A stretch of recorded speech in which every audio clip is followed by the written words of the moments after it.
I'm Mary. While I was working in my upstairs room, I suddenly heard a noise from the living room downstairs. Could it be a burglar? Ready to call for help at any moment, I gripped my cell phone and went to check the living room. There, I found my sister-in-law, Jennifer. Jennifer? I called out, surprised. Oh, Mary, you're here, Jennifer said, turning around at the sound of my voice. You scared me, sneaking in like that. Well, this is William's family home, so it's practically my home too, she added with a hint of annoyance. William is my brother. I understood her point, but isn't it rude to enter someone's house without permission? I felt irked, but Jennifer seemed displeased with my reaction.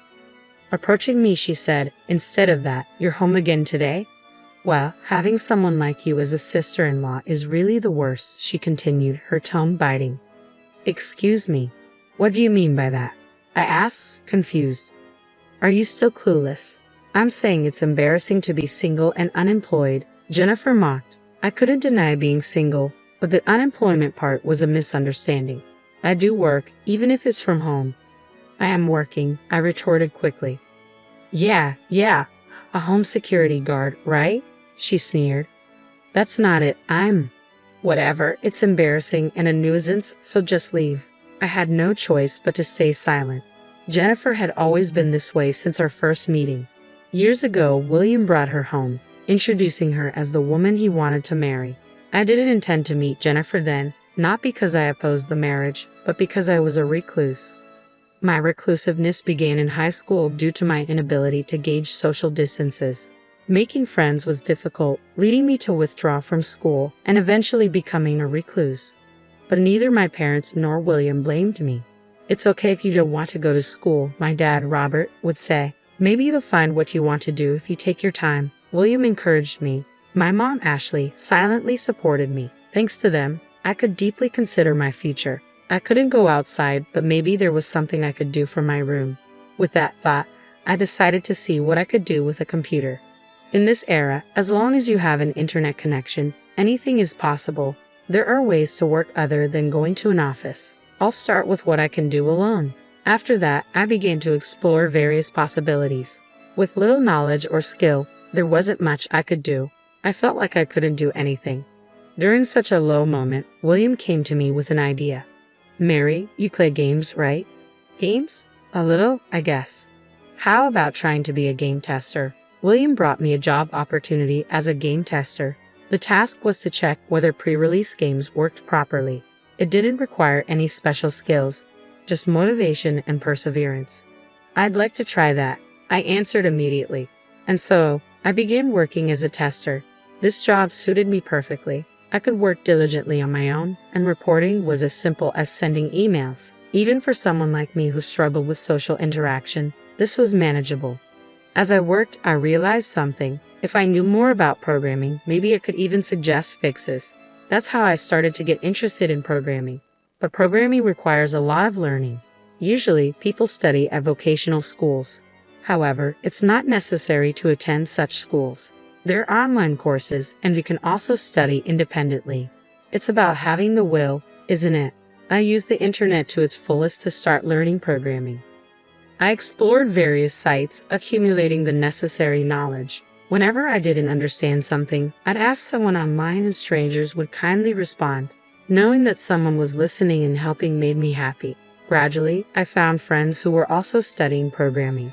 We interacted online, and I started sharing personal things with them.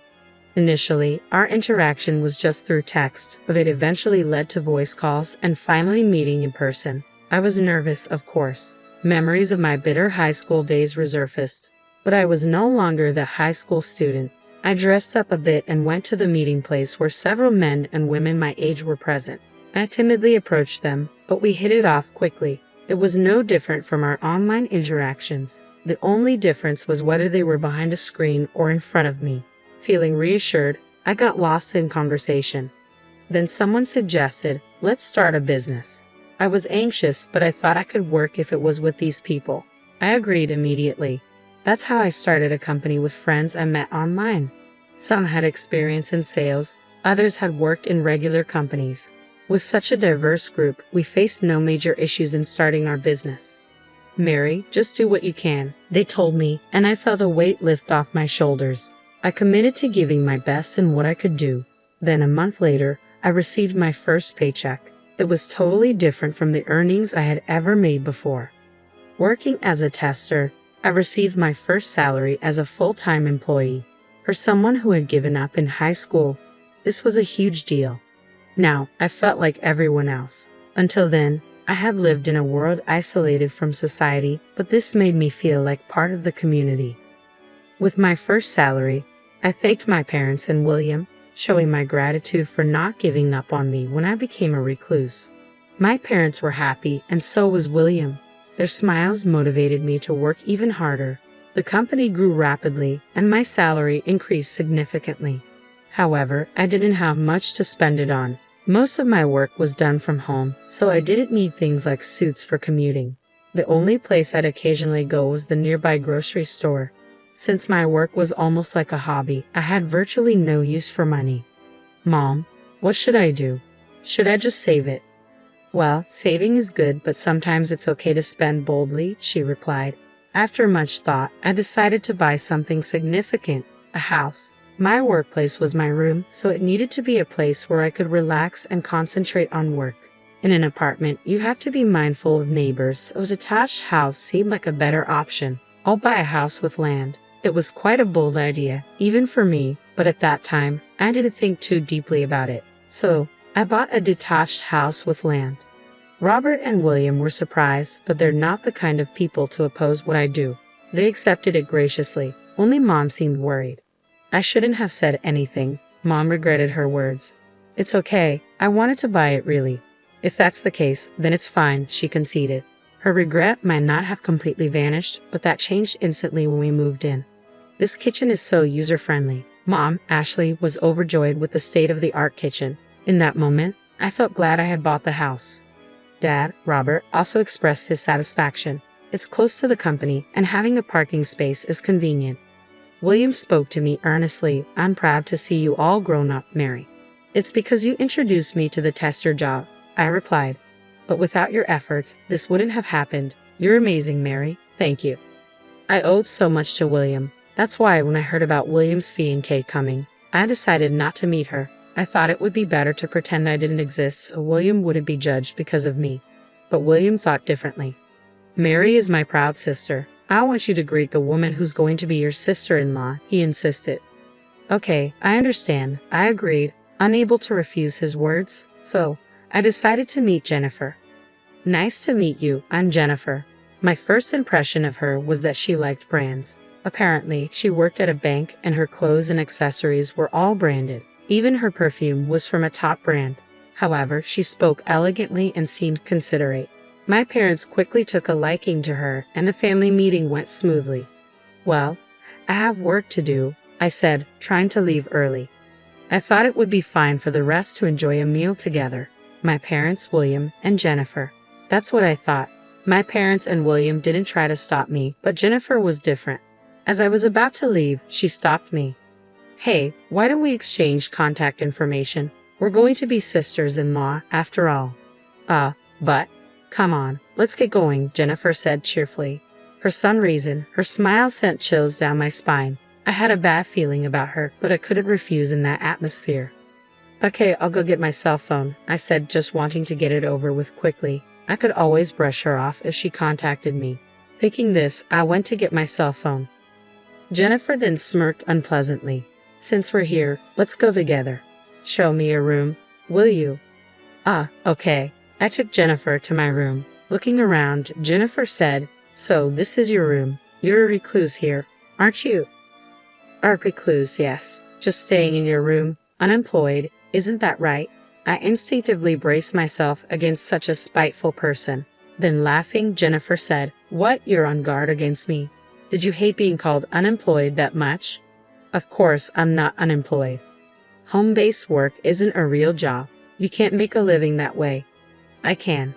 Yeah, as long as someone supports you. Supporting me, thinking you're a full-fledged adult with just a small income. Don't make me laugh. How much I earn is none of your business. It matters to me. Having an unmarried, unemployed sister-in-law is embarrassing. I am single, but I'm not unemployed. Oh, right, you do home-based work. Sorry, I'm forgetful, Jennifer said, completely looking down on me.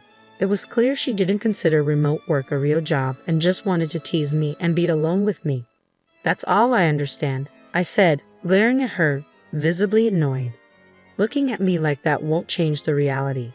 If you're upset, find a real job. I am working. You're such an annoying child. If you were here, I could have lived in this house. Jennifer's spiteful words were unbearable.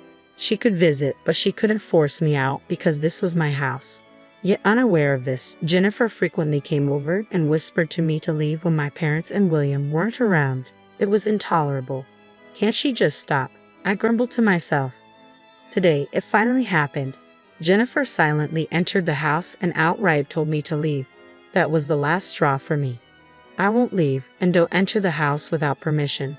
What? An unemployed person telling me off. I'm not calling you a nuisance, I'm saying what you're doing is unreasonable. Shut up. Be quiet for once. Jennifer headed upstairs. I hurried after her and found her in my room. What are you doing? This is my room, I yelled.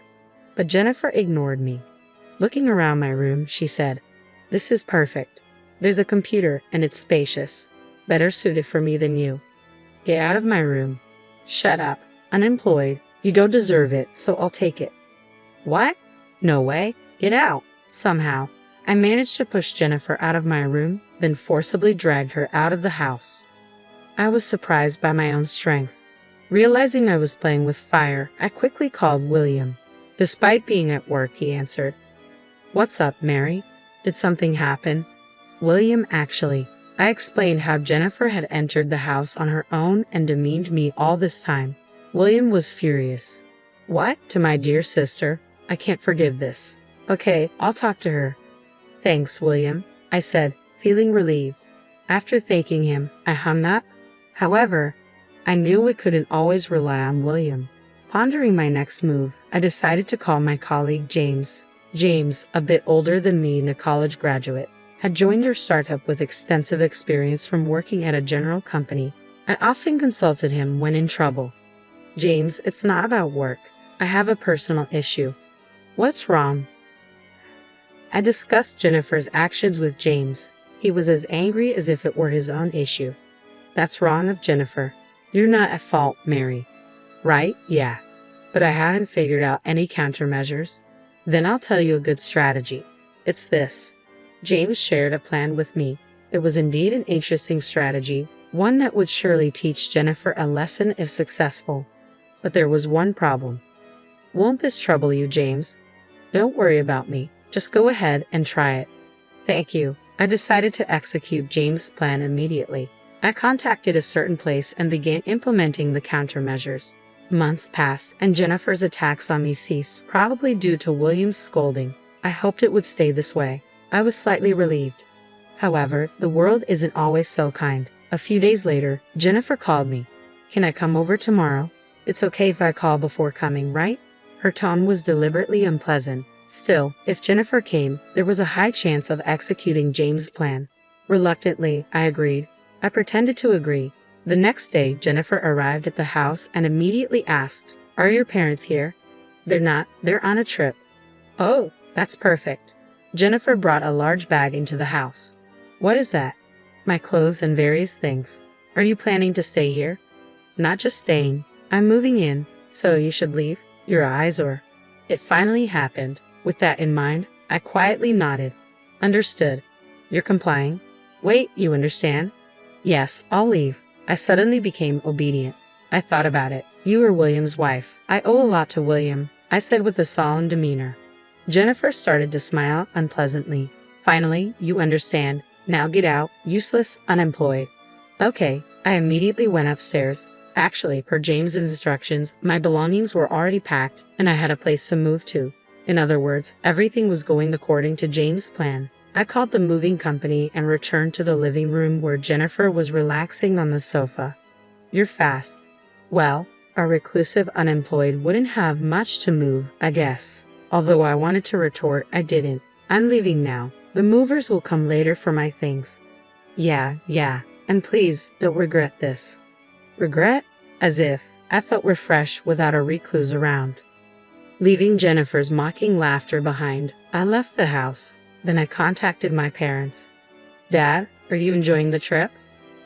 Yeah, I'm really happy. What's up? I'm glad. Actually, I told them about Jennifer's visit to the house. I explained the reason for the sudden trip and James' strategy to my parents, asking them to act accordingly. My parents readily agreed, largely due to the description of Jennifer's unreasonable behavior. This will work out well. She'll regret it, I muttered to myself as I headed to my new home. A few days after moving, the end of the month was approaching, and I was excited. Anytime now, Jennifer should contact me. I waited for the call, and then it came. The phone rang, and as soon as I answered, Jennifer yelled, "What's the meaning of this?" What's wrong, Jennifer? Why do I have to leave? You don't have to leave, just pay the rent. Rent? This house is our family home, isn't it? It was, but I've sold it. You sold it. Why do you get to decide that? Because it was my house. Your house? Yes, that house was. I explained about starting an IT company with my colleagues and working there. William must have told her too, but since Jennifer looked down on me, I assumed she hadn't listened. So, I explained it all from the beginning. Shocked, Jennifer asked, "So you really sold this house?" Yes. Are you familiar with leaseback? What's that? Leaseback is a system where you sell your home to a company and then rent it to continue living there. It has benefits like paying off loans with the sale proceeds. I used that leaseback. I sold the house and land I bought, then stopped paying rent after the contract ended.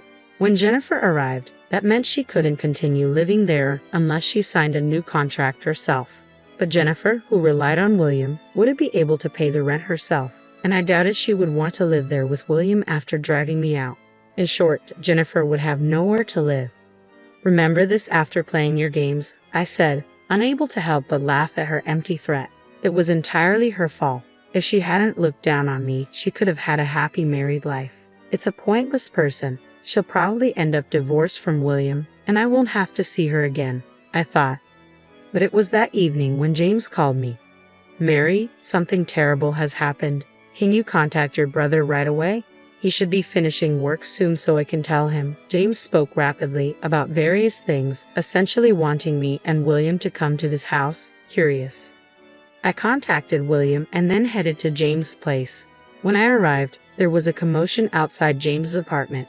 Many police officers were there and neighbors had gathered to see what was happening. James, what happened? I approached James, who was in the middle of the commotion. Actually, some weird woman tried to take my laptop. Here's what happened, James told me. During a break at work while he was taking a shower, he heard a strange noise and peeked into his room. There, a woman was rummaging through his belongings, apparently trying to take his laptop. Of course, James immediately confronted her. As soon as he shouted, the woman got startled and ran away, but she tried to escape through a window, fell, and lost consciousness. That woman was Jennifer, and she was arrested by the police for breaking and entering. However, Jennifer insisted, "This is my sister's room," and wouldn't back down, causing the commotion. "This isn't your room, right?" the police asked. Of course, it wasn't my room, but I wondered why Jennifer thought it was. When I asked her, Jennifer said to me, "It's your room? I sent your belongings here." My belongings? I heard it from the movers. When Jennifer was at the house, I had called the movers and left her there. But as per James' instructions, my belongings were first sent to his room and then forwarded to my new home. Unaware of this, Jennifer assumed the delivery address was where I moved to. But that doesn't justify breaking and entering, does it? It's your fault. Jennifer's excuse was this.